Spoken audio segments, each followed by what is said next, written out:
conceptualization. We're dealing with a concept. Okay, and the concept is how to handle yourself in crisis. Very important, because we are in crisis. We have to slow down and think about what's going on. So here you are right here. This is a concept. You are here. You've been sitting tight and you're bored and you want to do something. You want to make a move. Okay, but there are issues. Okay, we have objects and people in the way. So, you know, maybe right here we have sheriff deputies. And up here we have a little crowd of people. And here we have, maybe we're going to have the National Guard get called out. The National Guard is going to be around. And maybe there's some bad guys. You know, maybe there's some bad guys. Let's make them square heads. Really squares. Bad guys. Okay, you got a lot of those bad guys around. Looking for an opportunity. Okay, and we have other people around. Maybe we have a vicious dog.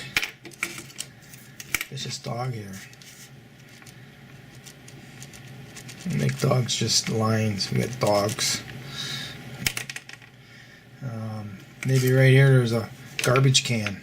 Big old square garbage can. You don't know what's behind that garbage can. Alright? So what I want to depict here is all these people and all this stuff is all moving around. It's all moving in different directions. Some are circling, some are going in straight lines one direction or another. And it may seem like there's a fence of things in your way. You know it's going to be difficult to go someplace. Okay. But you have to think, all these players, all these actors, they're all moving around. So at some point, you know, this guy might have went this way. That guy might have went over here. This guy might have went that way. And you know, it may not be in that order, but who knows? This guy might have walked that way. Okay, and all of a sudden you got a clear lane. You know, these people all marched over here. All of a sudden you got a clear lane you can go. But if you would have just moved when you felt like moving, you might not have been that easy of a move to just go, because you didn't sit here and wait. Sit still and think. Study the situation. Look at everything in your field of view. You know, turn your head one way, turn your head the other way, and look. See what you have here. Just don't charge off like we're used to doing it. We're used to just charging off and just doing whatever we want. And I think this crisis here should change your habit of just charging off into something.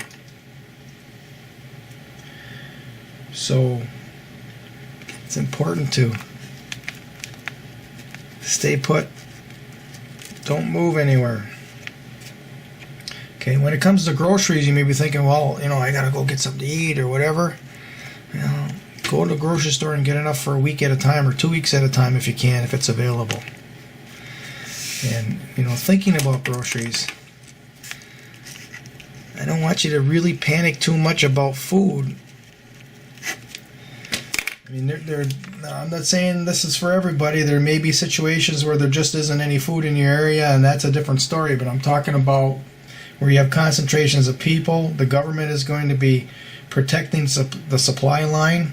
And all these manufacturers, you know, they manufacture their products for everybody, and they're thinking about the next harvest, you know, way next fall. They aren't going to have a new flush of foodstuffs until next fall, so they have enough to make it that far. So let's not worry about something to eat. necessarily. If it looks like it's a tough go to go someplace, don't go there if you have enough already in your house. Just don't go.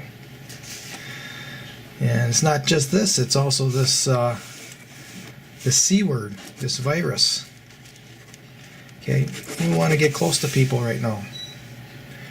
The problem with this virus isn't that the odds are rather low that you're going to die from it. It's a little higher that you're going to get sick from it. They're saying that 80% of the people are going to have mild symptoms. It's not going to be that big a deal for them.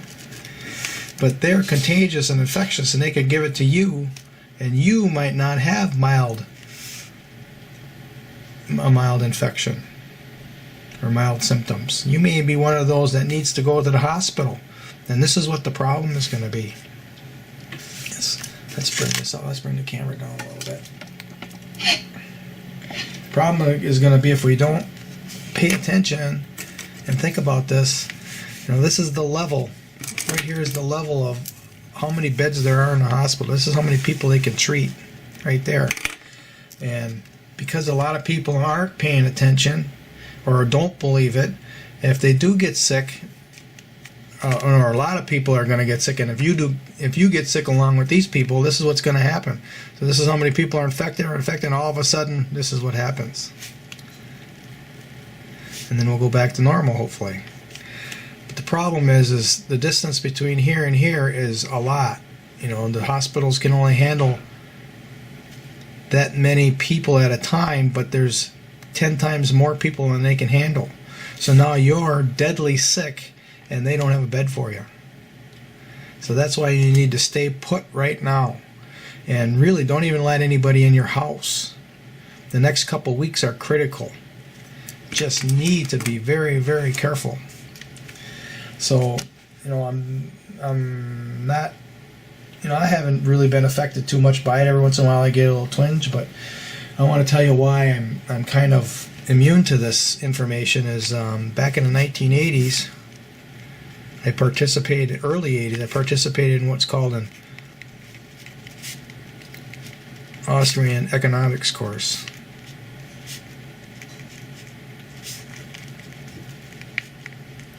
And basically, this is really basically, the course was complicated, and if you read any of the books, it's like your mind just gets twisted around with some of these words and some of these concepts. But basically, the overriding information is discussing the booms and busts of the economy. And they even talk there. One of the books, one of the authors even talked about different plagues and whatnot. But the booms, this is when you have a monetary system like we have, where it's based on debt, where money doesn't get put into the economy unless somebody borrows it. And the booms are created by a lot of people borrowing money, and we are just coming off of an incredible 11-year boom. And it was just incredible, huge debt levels to fuel it. The problem with debt is it needs to be paid back. So you reach a pinnacle where, let's use this here. You got all this debt. Well, now all of a sudden the debt has to be paid instead of the borrowing and the debt going into the economy. Now everybody's working in the economy to pay the debt, and then the economy sinks. And it sinks rather fast when we get to that point. And we're in that now. We were going to be in this sooner or later. What happened was this virus came along, and this virus was the pin that popped the bubble.